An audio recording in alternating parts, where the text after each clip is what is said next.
Informasi lainnya, saudara, hingga sore ini ratusan rumah di Kota Bengkulu masih terendam banjir akibat tingginya curah hujan dan meluapnya sungai. Salah satu wilayah yang terdampak banjir berada di Kelurahan Sukamerindu. Ada 600 rumah di 7 kelurahan serta 3 kecamatan di Kota Bengkulu yang terendam banjir setinggi 1 meter. Banjir juga memutus akses jalan provinsi, termasuk jalan lintas Bengkulu menuju Sumatera Barat.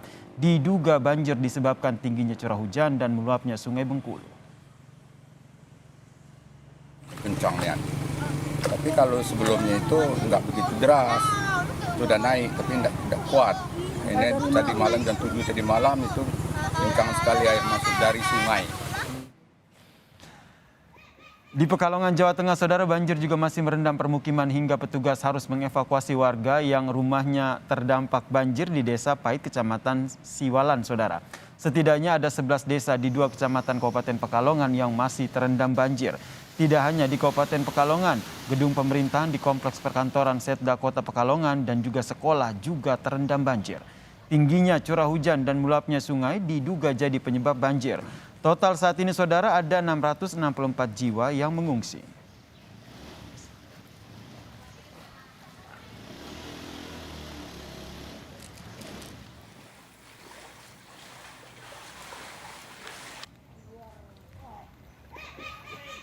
Untuk mengetahui kondisi banjir di 2 wilayah tadi, kita tanyakan kepada jurnalis Kompas TV, ada Ari Himawan di Pekalongan, Jawa Tengah, dan Gilang Triwibisono di Bengkulu. Kita ke Pekalongan terlebih dahulu. Selamat petang, Ari. Update terbaru dari sana terkait dengan kondisi banjir. Selamat sore, Yasir, dan juga saudara. Update terkini dari kondisi banjir yang mengenangi wilayah kota dan kabupaten Pekalongan, Jawa Tengah. Hingga sore hari ini rata-rata di 2 wilayah ini ketinggian air 10 hingga 50 cm. Tentunya dengan ketinggian air ini sangat menyulitkan warga untuk beraktivitas, sehingga banyak di antara mereka yang memilih mengungsi. Total ada 171 jiwa yang memilih mengungsi di 3 titik lokasi yang ada di wilayah Kota Pekalongan, yaitu di salah satu TPQ di Kota Pekalongan, kemudian di Aula Kelurahan dan juga di Aula Kecamatan Pekalongan Barat.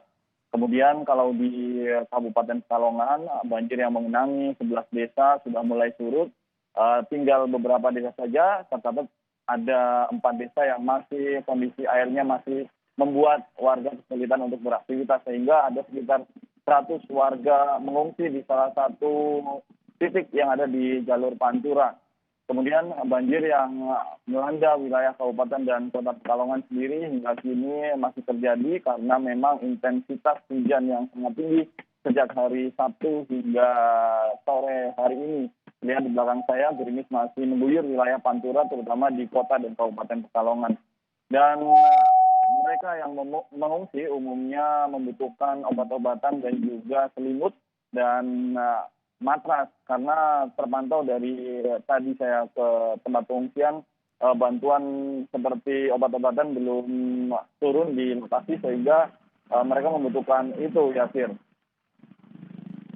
Baik, kita dari Pekalongan kita bergeser ke Bengkulu. Sudah ada jurnalis Kompas TV Gilang Triwibisono. Gilang, bagaimana dengan update kondisi banjir di wilayah Bengkulu hingga saat ini?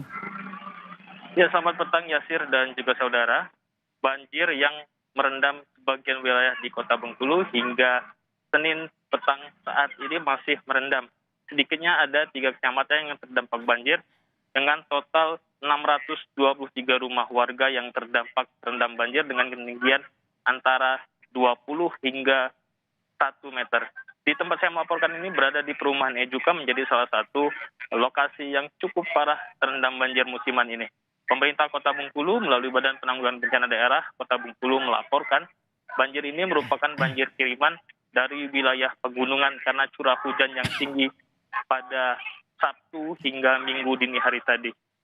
Banjir tak hanya merendam pemukiman warga, juga merendam fasilitas pendidikan sekolah dasar dan juga sebagian tempat ibadah masjid. Banjir juga merendam akses jalan lintas barat Sumatera di Kelurahan Rawang Lemur yang menjadi penghubung utama Provinsi Bengkulu menuju Sumatera Barat dan Provinsi Jambi.